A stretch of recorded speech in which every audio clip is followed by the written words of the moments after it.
Hello everyone, I am from Lakhani tech institute and ये class हमारी बहुत ज़्यादा इंपॉर्टेंट है क्योंकि इसमें हम ऐसी चीज़ें डिस्कस करने वाले हैं कि अगर आप बैंक में जॉब करना चाहते हैं तो आपको ये सारी चीज़ें आनी चाहिए। अगर आप बैंक में अप्लाई करते हैं तो आपके लिए ये एक्सेल पे जो चीज़ें मैं आपको बताऊंगी ये बहुत ज़्यादा नेसेसरी होंगी और आपके लिए बहुत काम आएंगी ये। तो सबसे पहले मैं आपको ये बताऊँ कि अगर मुझे EMI कैलकुलेट करना है या PMT, PPMT, IPMT किस तरह से यूज़ करते हैं, इनके फॉर्मूले को किस तरह से अप्लाई करते हैं, ये सब मैं आपको इस क्लास में बताऊंगी। तो सबसे पहले मैं आपको ये बता दूं कि EMI को हम किस तरह से कैलकुलेट करते हैं। मैंने बैंक से एक लोन लिया है और वो लोन है 5 लाख का। अब उसके रेटिंग कितनी है 12% और कितने पीरियड्स है, मतलब ड्यूरेशन कितना है, तो मैंने यहाँ पे 60 मंथ सेलेक्ट किया है।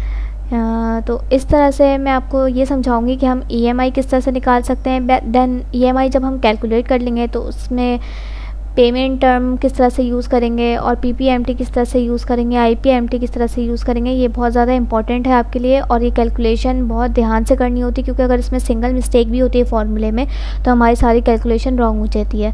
तो EMI या PMT कैलकुलेट करने के लिए सबसे पहले हमें ये करना होगा कि हम यहाँ पर फॉर्मूला अप्लाई करेंगे। तो = PMT ये फार्मूला हम अप्लाई करेंगे यहाँ पर। और EMI कैलकुलेट करने के लिए आपको नज़र आ रहा होगा कि सबसे पहले हमें रेट यहाँ पे लिखना है। तो रेट मेरे पास है 12 को हम डिवाइडेड बाय 12 करेंगे क्योंकि ये हमारी एक्चुअल एक वैल्यू होती है। देन इज़ इक्वल्स टू नहीं, कॉमा के बाद है हमारे पास n पर, मतलब कि हमारा जो ड्यूरेशन है तो वो हमारा 60 है। तो मैं ये वाला सेल सेलेक्ट कर लेती हूँ। देन PV मतलब हमारी ये जो अमाउंट है 5 लाख, मैं इसे सेलेक्ट कर लूँगी, ब्रैकेट क्लोज़ करूँगी तो यहाँ मेरे पास EMI आ जाएगी। बट EMI आपको नज़र आ रहा होगा कि ये नेगेटिव में आई है, मुझे पॉजिटिव में चाहिए। तो मुझे यहाँ पर माइनस का साइन लगा देना है, तो इससे मेरा आंसर पॉजिटिव आ जाएगा। PV से पहले हमें माइनस लगाना होगा। तो सिंपली मैंने यहाँ पर माइनस लगाया है, तो यहाँ पे मेरी EMI आ गई है कि मुझे मंथली कितना पे करना पड़ेगा अगर मैं 5 लाख की लोन लूँगी। तो ये मुझे बता रहे हैं कि अगर मैं 5 लाख की लोन लेती हूँ तो मुझे मंथली 11,000 और कुछ पे करने होंगे, तब जाके मेरी इंस्टॉलमेंट पूरी होगी 60 मंथ्स में। दैन टोटल पे कि अगर मैं लोन ले रही हूँ और मैं इसमें पेमेंट कर रही हूँ तो मतलब जितनी भी इसमें ज़्यादा पेमेंट हो रही है मेरी, मतलब 5 लाख मैंने लिए हैं लोन, अब मुझे इसमें कितनी एक्स्ट्रा पेमेंट करनी पड़ेगी तो वो मैं यहाँ से टोटल पे में निकालूंगी। तो इसके लिए मुझे करना है यहाँ पर = और ये मेरी टोटल वैल्यू है, इसको मैं मल्टीप्लाई बाय करूँगी तो यहाँ मेरे पास इसका आंसर आ जाएगा। तो मैं यहाँ से मल्टीप्लाई बाय और ड्यूरेशन में करूँगी तो ये मुझे बता देगा कि मुझे कितना एक्स्ट्रा पे करना पड़ेगा। तो ये मैं आपको थोड़ा जूम करके दिखाऊंगी कि अगर मैं इतनी लोन लेती हूँ तो मुझे 6 लाख और 67,000 और कुछ पेमेंट करनी होगी, मतलब एक्स्ट्रा कुछ करना पड़ेगा। अब एक्स्ट्रा पेमेंट कितनी करनी पड़ेगी, उसका इंटरेस्ट क्या होगा, तो वो मैं यहाँ से देखूँगी। तो इसके लिए भी मुझे यहाँ पर फॉर्मूला अप्लाई करना है। तो मैं = टोटल पे, इसमें से हमें माइनस करना है 5 लाख, तो मुझे पता चल जाएगा कि मैं कितनी एक्स्ट्रा पेमेंट कर रही हूँ यहाँ पे। मैंने इसे एंटर किया तो यहाँ आपके पास आंसर आ गया कि मैंने कितनी एक्स्ट्रा पेमेंट करनी है यहाँ पे 1,67,000।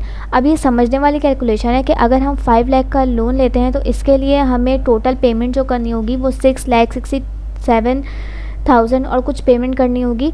और हमें इसमें एक्स्ट्रा पैसे जो देने हैं, एक्स्ट्रा पेमेंट जो करनी है वो है 1,67,000 के। अगर हम कोई बैंक से लोन लेते हैं 5 लाख का लोन होगा बट हमें इतने ज़्यादा उसके एक्स्ट्रा देने पड़ेंगे, मतलब 6,67,000।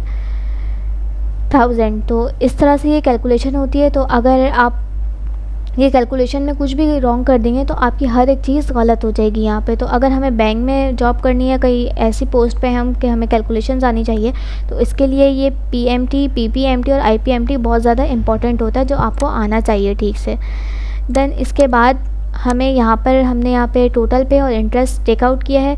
अब यहाँ पे मुझे ये देखना है कि मैं एक मंथ में अगर पेमेंट कर रही हूँ तो मैं एक मंथ में कितने ज़्यादा पैसे उन्हें एक्स्ट्रा दे रही हूँ। तो वो मैं यहाँ से PPMT का फॉर्मूला अप्लाई करके देख सकती हूँ। तो मैं यहाँ पे = लिखूँगी। = लिखने के बाद मुझे यहाँ पे करना है PPMT, इसका फॉर्मूला मुझे यहाँ पे अप्लाई करना है। तो ये मुझे कह रहे हैं कि आप पहले यहाँ पर रेट बताओ। मैं आपको थोड़ा सा जूम करके यहाँ पे शो करूँगी तो आपको नज़र आ जाएगा कि ये किस तरह से हमें लिखना है। सबसे पहले रेट, तो रेट हमारा क्या है 12, जैसे मैंने आपको पहले बताया था कि इसको डिवाइडेड बाय 12 करना ज़रूरी होता है। तो मैं इसे यहाँ से डिवाइडेड बाय 12 कर देती हूँ। देन है हमारे पास पर, मतलब हम पर मंथ का यहाँ पे टेकआउट कर रहे हैं PPMT, तो यहाँ पे मैं पर सेलेक्ट करूँगी। तो पर हमारे क्या है 1 मंथ है ना, फर्स्ट है, तो मैं ऐसे ये वाला सेल सेलेक्ट करूँगी। देन हमारे पास है एन पर, एन पर मतलब हमारा जो ड्यूरेशन था, तो एन पर हमारी ये चीज़ मैंने यहाँ से इसे सेलेक्ट कर लिया। देन हमारे पास PV है, PV मेरे पास टोटल अमाउंट है, जो कि मैंने आपको पहले बताया था कि मैं माइनस के साइन के साथ शो करूँगी ताकि नेगेटिव में आंसर ना आए। देन मैंने इसे सेलेक्ट किया। इसके बाद मुझे यहाँ से ब्रैकेट क्लोज़ कर देना है। मैं ब्रैकेट क्लोज़ कर दूँगी तो यहाँ मेरे पास आंसर आ जाएगा कि मुझे एक मंथ में कितनी इंस्टॉलमेंट पे करनी पड़ेगी, तब जाके मेरी लोन पे होगी। तो इसके लिए अब मैं आपको बताती हूँ कि हमें किस चीज़ को यहाँ पे फिक्स कर लेना है, क्योंकि जब हम इसे ड्रैग करेंगे तो वो वैल्यूज़ चेंज होंगी, लेकिन ये सेल के नंबर जो 2, 3, 4, 5 है, इसे हमें फ़िक्स करना है ताकि हमारी पेमेंट सेव रहे। तो मैं इसके साथ यहाँ पर F4 प्रेस कर दूँगी तो ये यहाँ से फ़िक्स हो जाएगा, और यहाँ से B4 को फ़िक्स कर लूँगी। तो इस तरह से जब हम आंसर निकालेंगे तो अब हमारे आंसर्स करेक्ट आएंगे ड्रैग करने के बाद, वरना हमें 1 बाय 1 हर एक में फॉर्मूला अप्लाई करना पड़ता, इसलिए मैंने यहाँ से इसे फ़िक्स कर लिया है। तो यहाँ से हमें बता रहे हैं कि हमें कितना पे करना होगा। मैं इससे यहाँ से थोड़ा सा इसका साइज़ इंक्रीज़ कर लेती हूँ। हम यहाँ पे एक बार फार्मूला चेक करेंगे यहाँ पर, बट ये फार्मूला ठीक है। इसके बाद IPMT है। IPMT हम किस तरह से निकालते हैं, तो इसके लिए बहुत इजी होता है कि हम सिंपली, अगर हमें अपना टाइम वेस्ट नहीं करना है, तो हम अपना ये वाला फार्मूला कॉपी करेंगे। इसे कॉपी करने के बाद IPMT में पेस्ट कर देंगे, यहाँ पेस्ट करेंगे। देन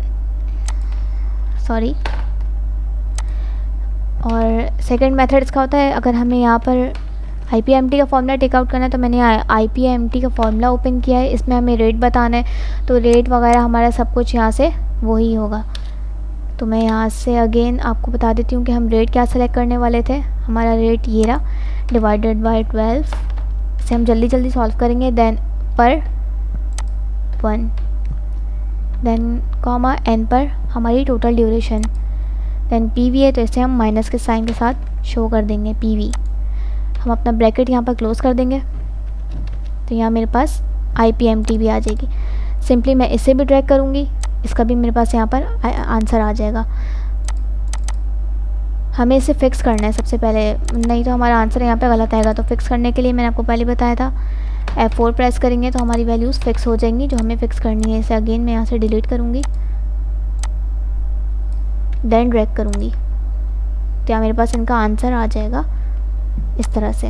तो इस तरह से हम PMT, IPMT और PPT निकाल सकते हैं, और ये बहुत इजी होता है कि अगर आप कैलकुलेशन ठीक से करेंगे तो आपके आंसर्स ठीक आएंगे। देन आप इसे अपने पास ट्राई करिएगा। हम अपनी नेक्स्ट क्लास में मिलेंगे।